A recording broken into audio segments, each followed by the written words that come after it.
પ્રશ્ન આજે આપણે જોવાનો છે કે ગરીબી ઘટાડવાના ઉપાયો. તો કે ગરીબી ઘટાડવા માટેના ઉપાયો કયા કયા આવે, બરોબર છે? કેવા કેવા પ્રયત્ન કરવામાં આવ્યા હશે જેના લીધે આપણે ગરીબીની અંદર ઘટાડો લાવી શકાય. તો એનો અભ્યાસ આજે આપણે કરશું, બરોબર છે? તો કે ગરીબી ઘટાડવા માટેના ઘણા બધા પ્રયત્નો થયેલા છે અને ઘણા બધા એના પ્રયત્નો દ્વારા એના આપણે ઉપાયો પણ મળેલા છે અને પરિણામ પણ આપણે સારા એવા મળેલા છે. તો એના વિશે આજે અભ્યાસ આપણે કરતા જઈએ. તો એની અંદરનો આપણે જે પહેલો જ મુદ્દો લેશું, તો કે પહેલો મુદ્દો જ આપણે શું જોઈએ, તો આપણે ખબર કે ખેતી ક્ષેત્રે જે શ્રમિકો રોકાયેલા છે એની શ્રમિકોની ઉત્પાદકતા શું થાય, વધે. તો શું થવાનું હોય, તો આપણે ગરીબીની અંદર ઘટાડો લાવી શકીએ છીએ. તો પહેલો જ મુદ્દો તમારે યાદ રાખવાનો રહેશે, ખેતી ક્ષેત્રે શ્રમિકોની ઉત્પાદકતા વધારવી, બરોબર છે? તો પહેલો જ મુદ્દો તમારે યાદ રાખવાનો, ખેતી ક્ષેત્રે શ્રમિકોની ઉત્પાદકતા વધારવી.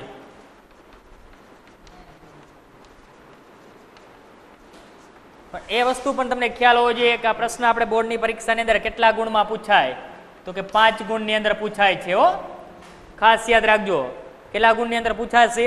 5 ગુણની અંદર. તો એનો પહેલો જ આપણે જોઈએ કે ગરીબી ઘટાડવાના ઉપાયોની અંદર પહેલો જ મુદ્દો, તો કે શ્રમિકોની ઉત્પાદકતામાં શું થવું જોઈએ, તો કે શ્રમિકોની ઉત્પાદકતા છે એ વધારવી જોઈએ.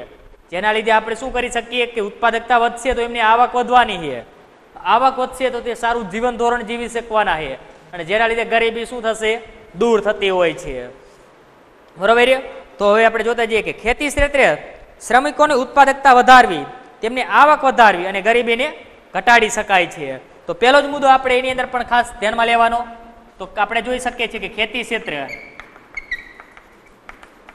ક્ષેત્રે શ્રમિકોની ઉત્પાદકતા વધશે, શ્રમિકોની ઉત્પાદકતા વધે તો શું થવાની છે, તો કે એમને આવક વધવાની છે, બરોબર? ઉત્પાદકતા વધશે તો આવક વધે છે અને જેથી ગરીબી શું થાય, દૂર થાય છે, જેથી ગરીબી દૂર થાય છે. તો પહેલો જ મુદ્દો તમને ખાસ યાદ રહી જાય, કારણ કે ઉત્પાદકતા વધે તો આપણી આવક વધે, આ તો સામાન્ય મુદ્દો જ છે અને આવક વધે તો ગરીબી જે છે એ દૂર થઈ જ જવાની છે, બરોબર? આગળ જોતા જઈએ તો ખેડૂતોને જાહેર કાર્યક્રમો દ્વારા, આજે આપણે જુઓ ખેડૂતોને જાહેર કાર્યક્રમો દ્વારા સુધારેલા ટેકનોલોજી, પૂરતા પ્રમાણમાં અને સસ્તા દરે કૃષિની નિપજકો, એટલે કે કૃષિના જે બિયારણો કે સાધનો જે હોય એને નિપજકો તરીકે ઓળખાય, સુધારેલી માળખાકીય સેવાઓ, બજારો, સંશોધનો કોઈ પણ થતા હોય નવા તે સંશોધનો વગેરેની માહિતી આજે પહોંચાડવાના પ્રયાસો કરવામાં આવેલા છે. આપણે ખેતી ક્ષેત્રે ખેડૂતોને જુઓ તમે, નવી ટેકનોલોજી આવે, કોઈ સુધારેલા બિયારણો આવે, બજાર વિશેની માહિતી, કોઈ સંશોધનો, તો આપણા ગામડાની અંદર એના કાર્યક્રમ યોજાતા હોય, તરત જ જાહેરાત માટે આવશે. આવે એ આપણે તમારા ગામની અંદર જુઓ કે નવું બિયારણ આવે તો એને જાહેરાત વાળા આવશે, કોઈ નવી દવા આવશે તરત જ ગાડીઓ લઈને જાહેરાતમાં આવશે, બરોબર? કોઈ નવી ટેકનોલોજી આવશે તો એની જાહેરાતો થશે. તો આ શું થયું, તો ખેડૂતો સુધી તે માહિતી પહોંચાડવાનો પ્રયાસો કરવામાં આવ્યા કે જેથી કરીને ખેડૂતોએ માહિતી પહોંચે, એનો ઉપયોગ કરતા થાય અને સારું ઉત્પાદન મેળવી શકીએ, બરોબર?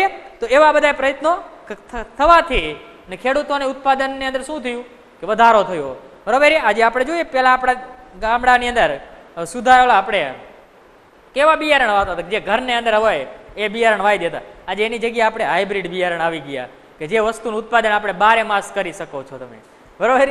તો એના આધારે વસ્તુનું આપણે ઉત્પાદનની અંદર શું થયું, વધારો થયો. આજે દિવસે દિવસે આપણે જોઈ શકીએ છીએ, બરોબર? તો એની અંદર ઉત્પાદનમાં વધારો થાય જેથી ખેડૂતોની આવક વધી અને ખેડૂતોની આવક વધી તો ગરીબોની પ્રમાણની અંદર પણ શું જોવા મળ્યું, આપણને ઘટાડો જોવા મળતો હોય છે. તો આ પહેલું શ્રમિકોની ઉત્પાદકતાની અંદર આપણે એટલી વસ્તુ ધ્યાનમાં લેવાની રહેશે. તો આપણે કાર્યક્રમો જે છે ને બધા યાદ ના રહે તો કાંઈ નહીં, આપણે 2-3 યાદ રાખવાના. જો મિત્રો, તો આપણે જોઈએ કે ખેડૂતોને જાહેર કાર્યક્રમ દ્વારા, બરોબર, જાહેર કાર્યક્રમ દ્વારા શું કે સુધારેલી ટેકનોલોજી, કોઈ ટેકનોલોજીમાં સુધારો આવે તો એના લગતી માહિતી હોય, સુધારેલી ટેકનોલોજી, બજાર, સંશોધન, પછી સુધારેલી સેવાઓ હોય, સંશોધન, સેવાઓ વગેરે માહિતી પહોંચાડવાના શું થઈ રહ્યા છે કે પ્રયાસો કરવામાં આવે છે વગેરે માહિતી પહોંચાડવાના પ્રયાસો કરવામાં આવે છે.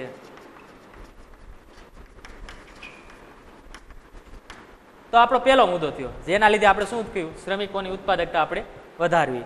તો આવા બધા પ્રયત્નો પહેલા તો કરવા જોઈએ, તો જેના લીધે શ્રમિકોની શું થાય, ઉત્પાદકતા આપણે વધતી હોય છે. તો પહેલો જ ઉપાય આપણે જોયો શેનો, કે ખેતી ક્ષેત્રે શ્રમિકોની ઉત્પાદકતા વધારવા માટેનો આપણે આવશે. હવે બીજો આપણે મુદ્દો શું જોઈશું, કે નાના અને પાયાના જે ઉદ્યોગો હોય છે, બરાબર, નાના અને પાયાના ઉદ્યોગોનો વિકાસ. તો આપણે એનો બીજો મુદ્દો જોઈશું કે એનો વિકાસ થાય તો પણ શું થાય, કે ગરીબોની અંદર આપણે ઘટાડો કરી શકાય છે, કે નાના અને પાયાના ઉદ્યોગોનો વિકાસ.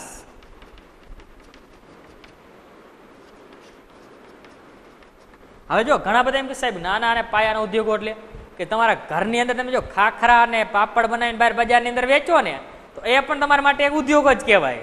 એ કેવા ઉદ્યોગો થયા, કે જેને આપણે નાના પાયાના ઉદ્યોગો કહીએ છીએ, બરોબર. તો એ ઉદ્યોગોની અંદર વિકાસ થયો, તો એનો વિકાસ કરવામાં જો આવે તો શું થવાના છે, કે જે ગામડાઓની અંદર જે વસ્તી વસે છે, બરોબર, જે નાના પાયાના ઉદ્યોગો દ્વારા જેમને શું થતા હોય કે પોતાનું જીવન જરૂરિયાત છે એ સંતોષતા હોય છે, એમાંથી આવક મેળવી અને એને દ્વારા હવે એનો વિકાસ થશે, બરોબર. તો શું થવાનું છે, તે વસ્તુની આવક વધવાની છે, અને આવક વધશે તો એ વ્યક્તિને શું થશે, તેની રોજગારી મળી રહેશે, બરોબર. અને રોજગારી મળી રહે તો એ ગરીબી આપણે શું થાય, કે નાબૂદ કરી શકતા હોઈએ છીએ. તો એની અંદર આપણે જોતા જઈએ તો કે ભારતમાં કુલ રાષ્ટ્રીય ઉત્પાદન અને કુલ રોજગારી નાના અને ગૃહ ઉદ્યોગોનો ફાળો મોટો છે. તો આપણે જોઈ શકીએ છીએ કે ભારતની અંદર કુલ રાષ્ટ્રનું ઉત્પાદિત, બરોબર, ઉત્પાદન છે, તેની અંદર સૌથી મોટો ફાળો કોનો છે, તો કે રોજગારી અને ઉત્પાદનની અંદર સૌથી મોટો ફાળો કોનો, કે નાના અને ગૃહ ઉદ્યોગો જે છે તેમનો સૌથી મોટો ફાળો છે. શેની અંદર, કે રોજગારીમાં અને રાષ્ટ્રીય ઉત્પાદનની અંદર પણ, બરોબર. તો પહેલો જ મુદ્દો આપણે એક પણ ખ્યાલ હોવો જોઈએ. તો એની અંદર આપણે પહેલો મુદ્દો લઈએ કે દેશની અંદર એટલે કે ભારતમાં કુલ રાષ્ટ્રીય ઉત્પાદન અને રોજગારીમાં, બરોબર, રાષ્ટ્રીય ઉત્પાદન અને રોજગારીની અંદર જે નાના અને ગૃહ ઉદ્યોગો જે છે, બરોબર, તેનો ફાળો કેવો છે, કે મોટો છે.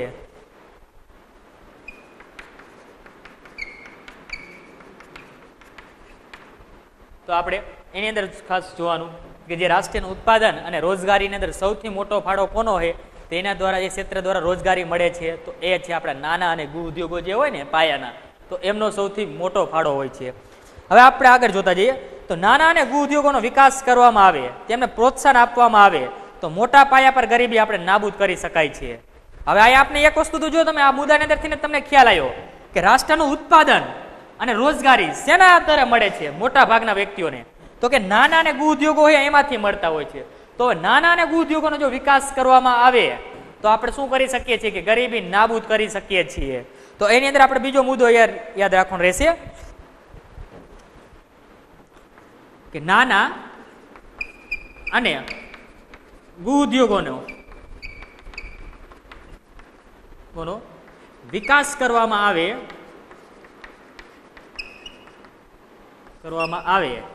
તો શું કરી શકાય, કે ગરીબી નાબૂદ કરી શકીએ છીએ.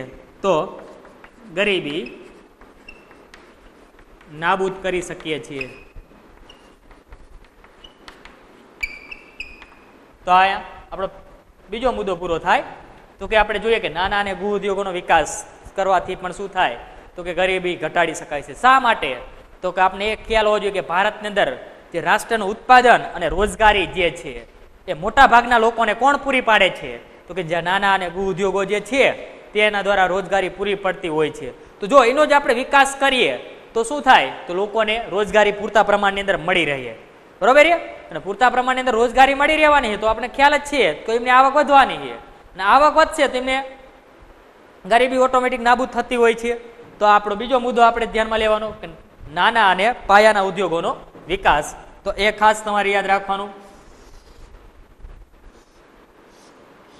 હવે ત્રીજો મુદ્દો આપણે લેવાનો રહેશે આગળ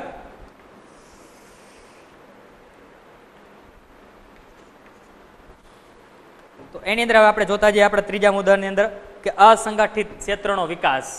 બરોબર, તો અસંગઠિત ક્ષેત્રનો વિકાસ એટલે કે તમે જો શાકભાજીની લારી લઈને વેચવા જાઓ ને તો તમે અસંગઠિત ક્ષેત્રની અંદર તમે જોડાયેલા હોય. બરોબર, અથવા તમે કોઈ બાંધકામના મજૂર તરીકે કાર્ય કરતા હોય તો એ પણ અસંગઠિત ક્ષેત્ર કહેવાય.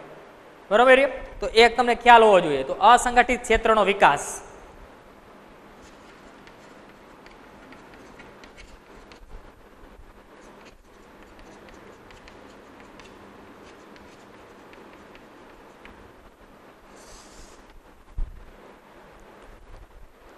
તો એની અંદર આપણે જોતા જઈએ તો પહેલો મુદ્દો છે કે અસંગઠિત ક્ષેત્રમાં સમાવેશ કોનો થાય છે. તો એની અંદર આપણે આપેલું છે કે શાકભાજી વેચનાર વ્યક્તિ છે, બરોબર, એનો અસંગઠિત ક્ષેત્રની અંદર સમાવેશ થાય. બીજું કે બાંધકામ ક્ષેત્રના જે મજૂરો છે, બાંધકામ ક્ષેત્ર એટલે કે આપણે જે બાંધકામ ક્ષેત્ર ચાલતું હોય જો, તો એની અંદરના જે મજૂરો હોય તો એમનો પણ અસંગઠિત ક્ષેત્રની અંદર સમાવેશ થાય. ખેતીની અંદર ખેતકામ કરતા જે મજૂરો છે તો એમનો પણ અસંગઠિત ક્ષેત્રની અંદર સમાવેશ થાય.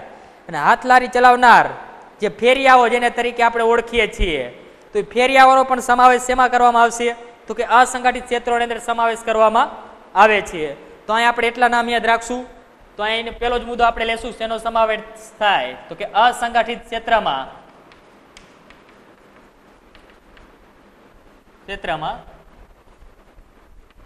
શાકભાજી વેચનાર.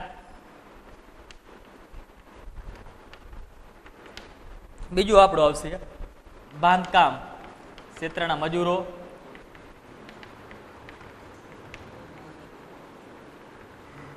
ત્રીજું આપણે નામ યાદ રાખશું ખેત મજૂરો.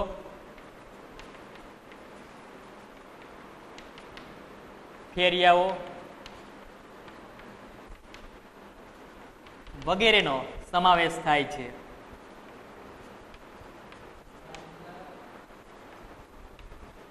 તો આપણે એક માર્ગની અંદર પણ પૂછાય કે અસંગઠિત ક્ષેત્રની અંદર શેનો સમાવેશ થાય તો એ ખ્યાલ હોવો જોઈએ કે શાકભાજી વેચનારાઓ હોય છે, બરોબર, બાંધકામના ક્ષેત્રે રોકાયેલા મજૂરો હોય, ખેતી અંદર કરતા ખેત મજૂરો હોય, અથવા જે લારી ચલાવનાર ફેરિયાઓ હોય, તો એ બધાનો સમાવેશ આપણે અસંગઠિત ક્ષેત્રોની અંદર કરવામાં આવતો હોય છે.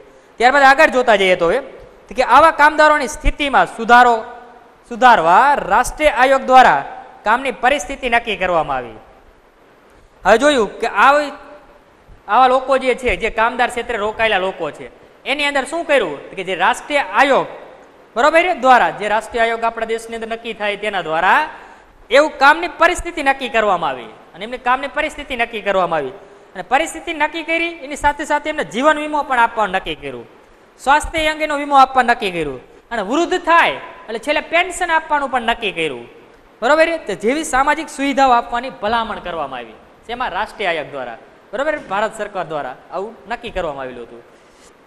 તો એની અંદર આપણે જોઈએ તો કે કામદારો માટે કે આવા કામદારો માટે સેના દ્વારા કે રાષ્ટ્રીય આયોગ દ્વારા, રાષ્ટ્રીય આયોગ દ્વારા કામની પરિસ્થિતિ નક્કી કરવામાં આવી કે કામની પરિસ્થિતિ કેવી છે તે નક્કી કરવામાં આવી. બરોબર, કામની પરિસ્થિતિ નક્કી કરવામાં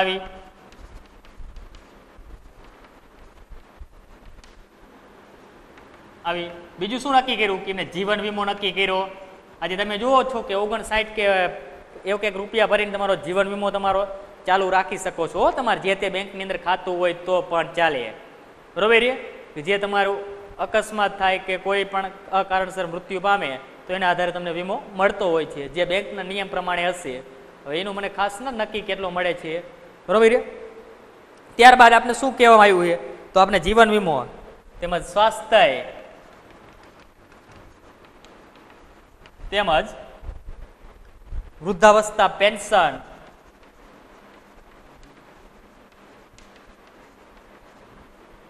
પેન્શન જેવી સામાજિક સુવિધાઓ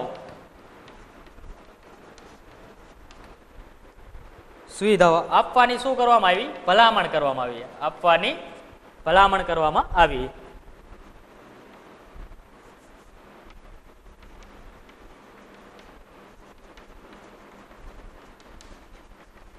તો ખાસ આપણે બીજા મુદ્દાની અંદર જોવાનું કે જે કામદારો છે બરોબર. એમને આવી બધી જો વ્યવસ્થા આપવામાં આવે, સુવિધાઓ આપવામાં આવે, સામાજિક સુવિધાઓ, તો શું થાય તો કે તેમની અંદર એમનો વિકાસ થતો હોય છે. હવે આપણે જોઈએ કે કોઈ હોય એમને નક્કી જ કરી દેવાનું કે તમારે આટલી જ કામ કાર્ય કરવાનું, એમને દરરોજનું કાર્ય મળી જાય કે ના મળી જાય. ખેત મજૂરો હોય તેમને ખેતીની અંદર આ કાર્ય કરવાનું, બરોબર. બાંધકામના ક્ષેત્રે હોય તો એમને આ સાંજ પડતા એટલું કાર્ય કરવાનું, તેમનું કામ નક્કી કરી દેવામાં આવતું હોવું જોઈએ. એની સાથે શું કે એમને વીમો આપવો પડે, તો એમને જીવન વીમો આપવો પડે. એ વખતે એનું સ્વાસ્થ્યનું પણ ધ્યાન રાખવું જોઈએ.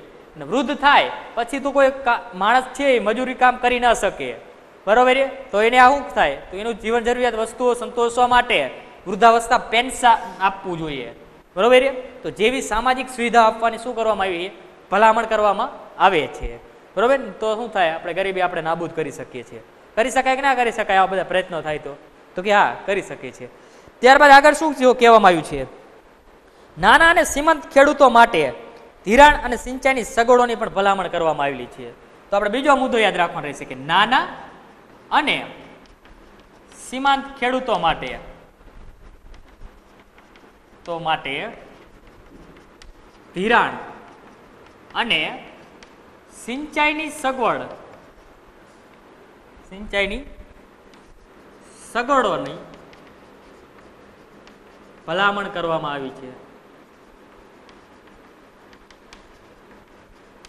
હવે જુઓ તમે તો તમે ખેડૂત છો, આપણે બધા ખેતી કરતા હોય એટલે એટલી તો વસ્તુ તમને ખ્યાલ હશે કે આજે આપણે આ વર્ષે ખેડૂતીની અંદર પાક સારો નથી આવ્યો, નિષ્ફળ જાય તો શું થાય, તો આપણે આવક મળતી હોતી નથી.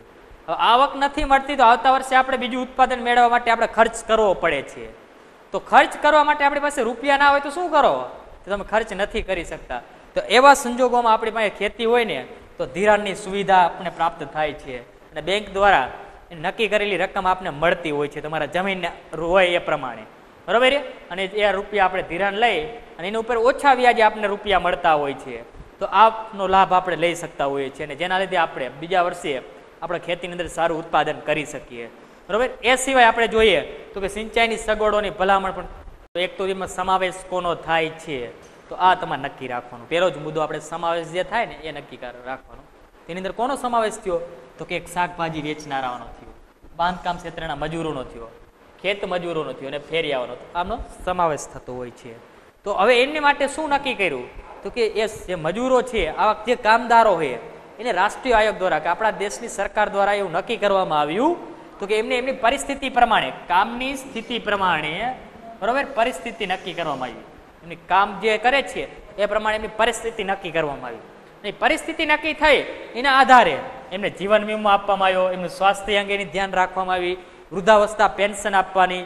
તો આ વગેરે આવી શું સામાજિક સુવિધાઓ છે એ આપવાનું શું કરવામાં આવ્યું કે ભલામણ કરવામાં આવ્યું અથવા નક્કી કરવામાં આવ્યું હશે, બરોબર. આવી ભલામણ કરાય તો આવું વસ્તુ આ કામદારોને મળે તો તેમને શું થાય તો કે એમને ઘણો બધો લાભ થાય અને એટલે એમનો વિકાસ થવાનો છે, એમને આવકમાં વધારો થશે, જેથી ગરીબી શું થશે, નાબૂદ થતી હોય છે.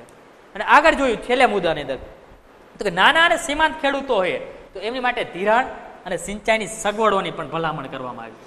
આપણે જોઈ શકીએ છીએ ધિરાણ અત્યારે બેંક દ્વારા આપણે મેળવી શકીએ, બરોબર, એ પણ આપણે ખ્યાલ છે. એ સિવાય આપણે સિંચાઈનો ઉપયોગ કરવામાં આવતો હોય છે. તો આ બધી શું થઈ કે સુવિધાઓ આપવામાં આવતી હોય તો જેના લીધે પણ શું થાય કે આપણે ગરીબીને નાબૂદ કરી શકીએ છીએ. અને હવે આપણો ચોથો મુદ્દો આપણે નક્કી કરશું કે યોગ્ય કર નીતિનો ઉપયોગ.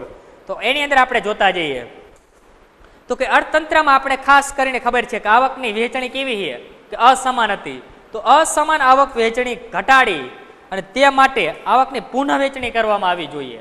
અત્યારે આપણે જોઈએ તો આપણે ઘટાડવા માટેના ઉપાયો ભણીએ, બરોબર. તો આપણે જોઈએ તો આવકની અત્યારે વહેંચણી કેવી છે તો કે અસમાન છે, બરોબર. તો એની અંદર આપણે ઘટાડો કરી અને આવકની વહેંચણી પુનઃ કરવામાં આવે તો આવક બધાને સરખી થઈ જાય કે ના થાય તો થાય છે, બરોબર. તો પહેલો જ ગરીબી ઘટાડવાનો યોગ્ય કર નીતિની અંદર આપણે પહેલો જ મુદ્દો યાદ રાખવાનો રહેશે. શું યાદ રાખશો કે આવકની પુનઃ વહેંચણી કરવી.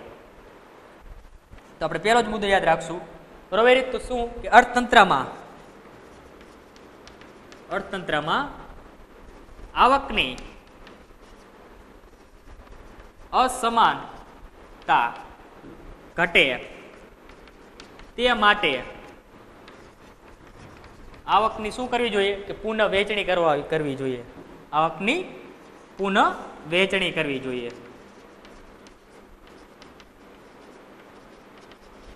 તો આવકની પુનઃ વહેંચણી શા માટે કરવામાં આવે છે? તો એ વસ્તુ પર આપણે ખ્યાલ હોવો જોઈએ કે જે આવકની અસમાનતા છે, એટલે કે અસમાન વહેંચણી જે છે એ ઘટે તે માટે આવકની આપણે પુનઃ વહેંચણી કરવામાં આવતી હોય છે. ત્યારબાદ આગળ જોતા જઈએ તો ધનિક વર્ગ જે છે જેમને કર ભરવાની શક્તિ વધારે હોય છે તો તેમની પાસેથી વધુ કર વસૂલવામાં આવવો જોઈએ. બરોબર. તો બીજો મુદ્દો યાદ રાખવાનો રહેશે તો કે જે ધનિક વર્ગ છે, ધનિક વર્ગમાં છે, બરોબર, જે ધનિક વર્ગ છે તેમની પાસે કર ભરવાની શક્તિ કેવી હોય છે? વધારે હોય છે. તો ધનિક વર્ગ પાસે કર ભરવાની શક્તિ, કર એટલે ટેક્સ, કર ભરવાની શક્તિ વધારે હોય છે તો તેમની પાસે વધારે કર લેવામાં આવતો હોય છે. તો તેમની પાસે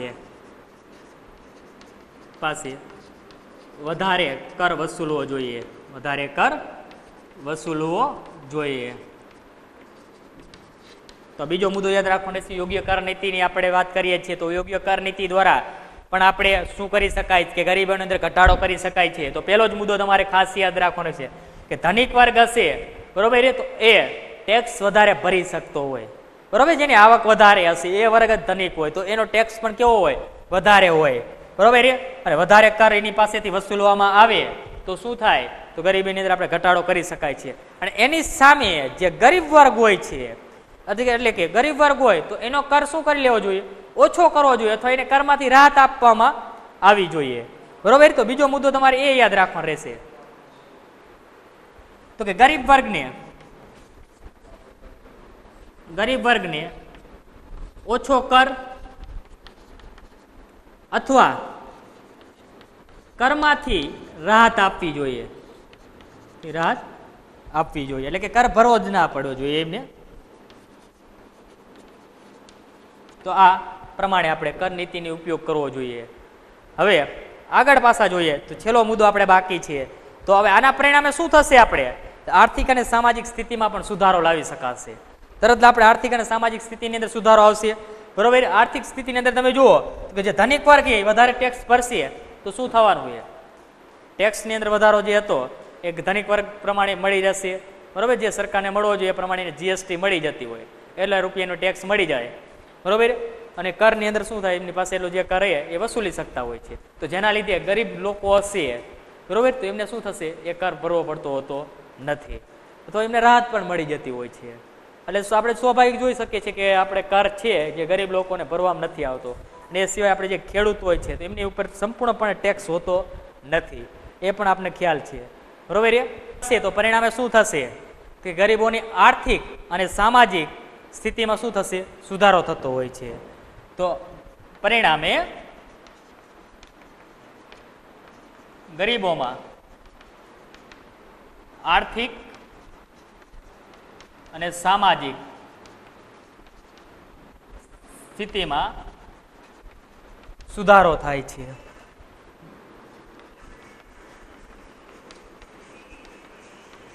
ગરીબોની આર્થિક સ્થિતિ સુધરે એટલે કે આવક વધવાની છે, સામાજિક સ્થિતિ સુધરે એટલે કે સમાજના વ્યવહારો સારા બનતા હોય છે, બરોબર. તો જેના લીધે શું થાય? તો ગરીબીની અંદર ઘટાડો જોવા મળે છે, બરોબર. અને આપણે ગરીબી ઘટે છે અને ગરીબી ઘટે છે. તો આ તો આપણે યોગ્ય કર નીતિ. તો કર નીતિની અંદર આપણે પહેલા શું કરવું જોઈએ? તો કે જે આવકની અસમાનતા છે, આવકની અસમાન વહેંચણી છે એની પુનઃ વહેંચણી કરવી જોઈએ, એટલે કે સમાન વહેંચણી કરવી જોઈએ, બરોબર. ત્યારબાદ જે ધનિક વર્ગ છે એની પાસેથી વધુ ટેક્સ લેવો જોઈએ અને ગરીબ વર્ગ છે તેમને કરમાંથી રાહત આપવી જોઈએ. તો આવા જો પરિણામ કરવામાં આવશે ને તો એના પરિણામ શું આવશે? તો કે આર્થિક અને પરિસ્થિતિ જે છે, આર્થિક અને સામાજિક સ્થિતિ, તો એ ગરીબોની અંદર સુધારો આવશે, બરોબર. એમની પરિસ્થિતિની અંદર સુધારો આવે તો ગરીબોની અંદર શું થશે? ઘટાડો આપણે જોવા મળતો હોય છે. હવે ત્યારબાદ આપણે પાંચમો મુદ્દો જોઈશું કે માનવ મૂડી રોકાણમાં વધારો.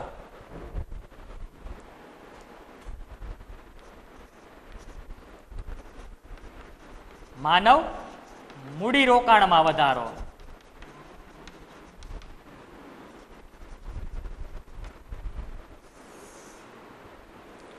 તો એની અંદર આપણે જોતા જઈએ તો કે માનવ મૂડી રોકાણની અંદર વધારો કેવી રીતે કરવામાં આવશે?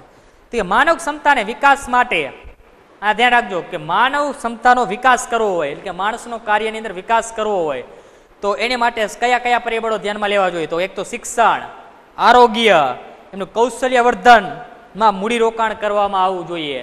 એટલે કે જે શિક્ષણ પાછળ છે, બરાબર, વ્યક્તિને ભણવાનો ખર્ચ થાય તો એની પાછળનું મૂડીરોકાણ વધે, બરાબર. આરોગ્ય પાછળ મૂડીરોકાણ વધે, એનું જે યોગ્ય કૌશલ્ય, કાર્ય કરવાનું કૌશલ્ય છે જે, બરાબર, એની પાછળ મૂડીરોકાણ વધારે તો શું થાય?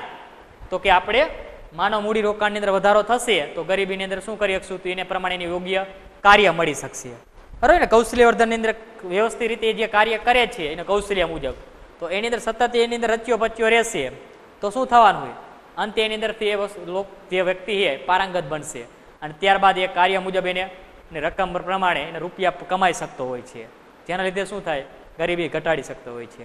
આજે સીએ હોય તો એક સહી કરવાના જે ખાલી રૂપિયા કેટલા લેતો હોય એને આપણે નક્કી જ નથી હોતું, બરાબર. તો શું થયું? એ તો એને પોતાના કૌશલ્ય પ્રમાણે એને કાર્ય કર્યું, બરાબર. પેલા એને મહેનત કરી હશે, એનામાં આવડત હશે, ત્યારે એ જે રૂપિયા એટલા કમાઈ શકતો હોય છે.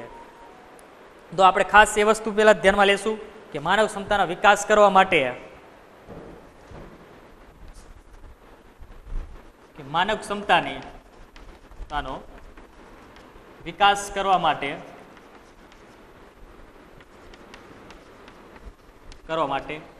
એક શિક્ષણ, સ્વાસ્થ્ય અને કૌશલ્યવર્ધન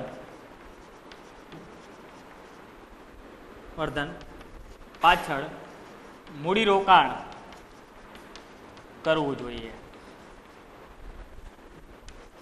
તો આપણે ખ્યાલ હોવો જોઈએ કે કઈ વસ્તુ અથવા કયા પરિબળો પાછળ મૂડીરોકાણ કરવામાં આવે તો શું થાય? તો કે ગરીબીનો અંદર ઘટાડો કરી શકાય છે. તો 3 પરિબળો ખાસ યાદ રાખવાના, એક તો શિક્ષણ, સ્વાસ્થ્ય અને કૌશલ્યવર્ધન.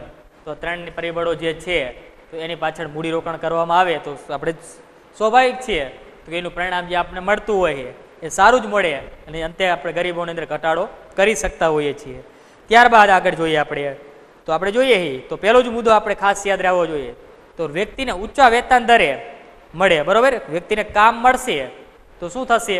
કાર્ય મળશે તો ઊંચા વેતન દરે એમને કાર્ય મળતું હોય, ઊંચા વેતન દરે કાર્ય મળે તો એમની ઉત્પાદકતા વધે, ઉત્પાદકતા વધશે તો રોજગારી વધશે, રોજગારી વધે તો ગરીબી શું થાય? ઘટતી હોય છે. તો આ મુદ્દો આગળ જોઈએ આપણે. જો ઉત્પાદકતા વધે તો શું થવાનું છે? ઊંચા વેતન દરે રોજગારી મળી રહેવાની છે, મળી રહેશે. ઊંચા વેતન દરે રોજગારી મળી રહે. ઉત્પાદકતા વધે તો ઊંચા વેતન દરે રોજગારી મળી રહે, બરોબર. ઊંચા વેતન દરે રોજગારી મળી રહે તો શું થવાનું છે? તો એમને આવક વધવાની છે, બરોબર. રોજગારી મળી રહે તો આવક વધે, આવક વધે ને તો શું થાય? તો ગરીબીની અંદર ઘટાડો જોવા મળશે, એટલે કે ગરીબી ઘટે છે. તો આ વસ્તુ આપણે ખાસ ખ્યાલ હોવો જોઈએ. તમારું ઉત્પાદક વધશે, બરોબર. પેલું શું વસ્તુ વધ્યું? કે ઉત્પાદન વધ્યું છે. ઉત્પાદકતા વધી તો વેતન દરની અંદર શું મળ્યું? આપણે રોજગારી મળી છે. રોજગારી મળે તો જ આપણી આવક વધે અને આવક વધે તો જ આપણે ગરીબી ઘટાડી શકાય છે. તમને ખાસ ખ્યાલ હોવો જોઈએ, બરોબર. આવક સિવાય ગરીબી ના ઘટે. કોઈ કહેતા હોય કે આ રીતના આમ ગરીબી ઘટે તો ના ઘટે. પહેલા તો એને કાર્ય મળવું જોઈએ, કામ કરવાની એના શક્તિ છે, ઈચ્છા છે, પણ કામ નથી જ મળતું તો શું લોકો કરવાના છે? તે કાર્ય કરી શકતા હોતા નથી, બરોબર. તો એ જ પ્રમાણે આપણે જોઈ શકીએ છીએ. તો એમને આ રોજગારી પહેલા મળવી જોઈએ. રોજગારી મળશે તો આવક મળવાની, આવક મળે તો શું થવાની? તો કે આપણે ગરીબી ઘટાડી શકીએ છીએ. એવી રીતે આગળ જોઈએ તો કે કામદારોને કામના સ્થળે તાલીમ અને સંશોધન માટે સતત મૂડીરોકાણ જરૂરી છે. અને જે કામદાર છે એમના કામના સ્થળે જ એમને તાલીમ અને એમનું કૌશલ્ય પ્રમાણે, બરોબર, એટલે કે આવા સંશોધનો પ્રમાણે એમ માટે એમનું સતત મૂડીરોકાણ કરવું જોઈએ, જેથી પણ શું થાય કે માનવ મૂડીરોકાણની અંદર વધારો થાય તો એમને રોજગારી મળી રહેતી હોય. તો આગળનો મુદ્દો લેવાનો કે કામદારોને કામના સ્થળે તાલીમ અને સંશોધન માટે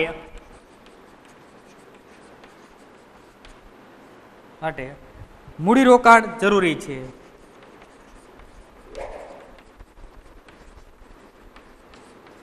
તો મૂડીરોકાણ આપણે જોયું કે આપણે જે કામદારો છે એમને કામના સ્થળે જો એમને યોગ્ય પ્રમાણે તાલીમ આપવામાં આવે, એ જે કાર્ય કરે છે એની અંદર કોઈ નવા સંશોધનો કરવામાં આવે તો એની પાછળ જો મૂડીરોકાણ થશે તો શું થવાનું છે, એ કામદાર જે છે બરોબર એ નવી નવી પ્રકારે એની સંશોધન કરશે અને એને તાલીમ આપવામાં આવી છે તો એની યોગ્ય આવડત પ્રમાણે કાર્ય શું કરશે, જરૂર પૂરું કરતો હોય છે અને કાર્ય વ્યવસ્થિત રીતે પૂરું કરતો હોય છે બરોબર.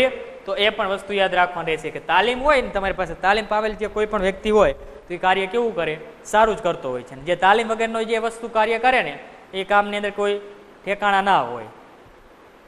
અને છેલ્લો મુદ્દો આજનો આપણે લઈએ કે વ્યાજબી કિંમતે વસ્તુઓ અને સેવાઓ.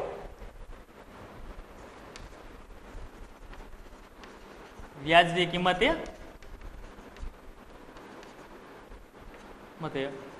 વસ્તુઓ અને સેવાઓ.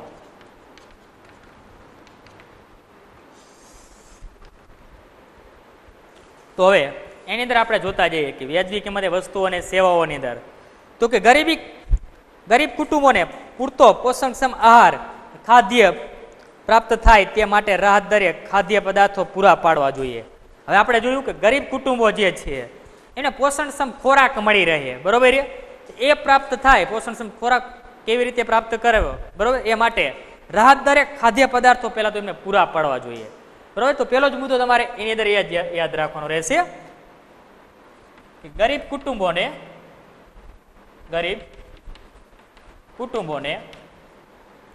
પૂરતો પોષણક્ષમ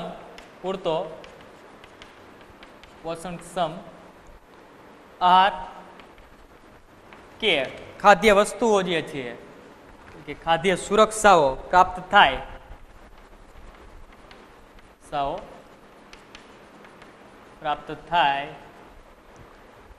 તે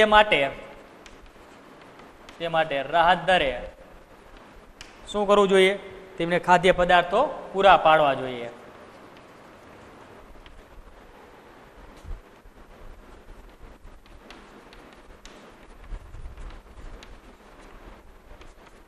પહેલો જ મુદ્દો આપણે યાદ રાખવાનો રહેશે કે ગરીબોને પોષણક્ષમ આહાર મળી રહે અથવા ખાદ્ય પદાર્થો જે છે તે મળી રહે તે માટે આપણે શું કરવું જોઈએ તો કે રાહત દરે બરોબર તેમને ખાદ્ય પદાર્થો પૂરા પાડવા જોઈએ. ત્યારબાદ આગળનો મુદ્દો જોઈશું કે જેથી તે પ્રત્યક્ષ રીતે ગરીબીમાં ઘટાડો કરી શકાય છે અને જેના લીધે શું થાય, જેથી ગરીબી જે છે ને એમને ખોરાક મળશે તો કેવી રીતે આપણે ઘટાડો ગરીબીને થયો તો પ્રત્યક્ષ રીતે આપણે ગરીબીની અંદર ઘટાડો કરી શકીએ છીએ તેવું આપણે કહી શકાય છે. તો જેથી પ્રત્યક્ષ રીતે ગરીબી ઘટાડી શકાય છે.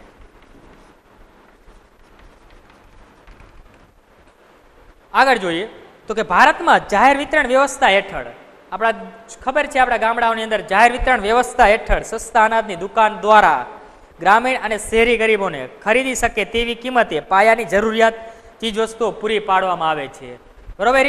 તો એ પણ આપણે ગામડાની અંદર દુકાન હોય જે તમને રેશનની દુકાન તરીકે તમે ઓળખો છો બરોબર. તો એની અંદર શું છે આપણે કે આપણે ઓછી કિંમતે જે આપણી ખાદ્ય વસ્તુઓ છે તે આપણે મળી રહેતી હોય છે જેથી ગરીબ લોકો ખરીદી શકે છે બરોબર. તો આ રાશનની દુકાન છે ને એ દુકાન જેને આપણે કયા નામથી ઓળખીએ છીએ તો કે એને જાહેર વિતરણ વ્યવસ્થા જે છે તે પ્રમાણે આપણે ઓળખતા હોઈએ છીએ. તો છેલ્લો મુદ્દો આપણે આજે લઈ લઈએ અને આપણો લેક્ચર આજે પૂરો કરશું. તો કે ભારતમાં જાહેર વિતરણ વ્યવસ્થા હેઠળ સસ્તા અનાજની દુકાનો દ્વારા ગ્રામીણ અને શહેરી ગરીબોને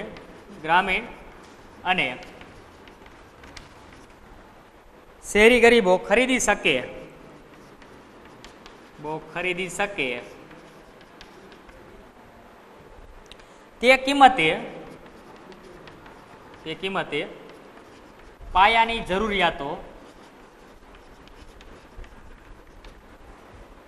જરૂરિયાતોની ચીજ વસ્તુઓ પૂરી પાડવામાં આવે છે. તો આ 6 મુદ્દા આપણા છે. ખાસ કાલે 6 મુદ્દા તમારે કમ્પ્લીટ કરી લેવાના અને કાલ આપણે આગળ પેલો જ પ્રશ્ન શરૂઆત કરશું કે જે આપણે 3 માર્કની અંદર મોસ્ટ આઈએમપી પ્રશ્ન જે